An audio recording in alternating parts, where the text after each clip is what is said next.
And as promised, we are back, joined for this part 2 of Legal Line by Tyler Brown, attorney with the Bryant Law Center, taking your questions this time on criminal defense. So we've already got some questions set to go. First one says, I was charged with a DUI and accidentally forgot my court appearance earlier this week. Do I need to hire an attorney? That's a good question. Anytime that you're charged with a criminal offense, you want to try to reach out and hire a criminal defense attorney as soon as possible so they can get to work on your case. Usually, the earlier that they can start to work, the better the outcome will be.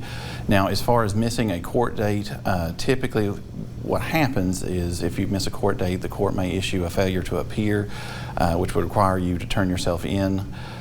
They may have a bond associated with that you can post. Now, sometimes, depending on the facts, if you had a medical emergency or a good reason that somehow that you lost track or missed that court date, a criminal defense attorney can reach out to the prosecution and the court to try to provide that evidence and that reasoning in a hope that the court would agree to lift that failure to appear so that you can appear in court on another date. So it's critical when you are charged with a crime, you need to reach out as soon as possible to try and retain a criminal defense attorney. A caller asks, my daughter caused a serious accident while texting and driving. Can she be criminally charged?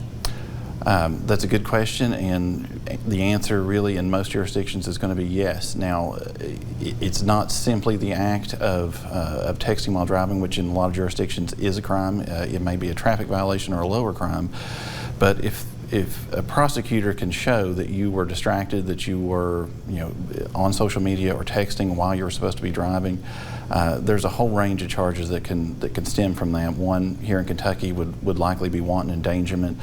Wanton endangerment is a crime basically where you've engaged in risky behavior that causes a risk of harm to others. And certainly texting while driving would probably fall under that. So it's just critical while you're driving, don't drive distracted, don't text, just wait. But definitely there can be some serious criminal consequences for that, even though you never intended to cause an accident or cause anybody harm. All right, and another question. My boyfriend was arrested for drugs. Can they use our social media posts to build a case against him? That's another good question. The short answer is yes.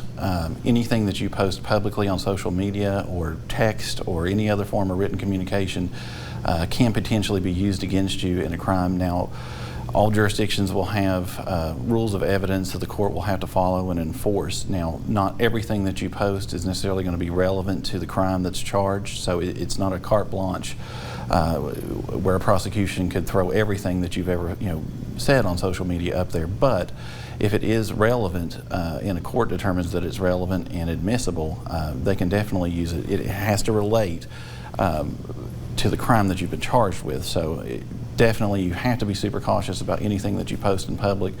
Those things can definitely be fair game as far as use in a criminal prosecution. So you have to be very mindful of what you commit to text or electronically. Okay, well, Tyler, that's all the time we've got today. If you'd like to review either one of our segments from today's Legal Line, you can visit us online at WPSDLocal6.com.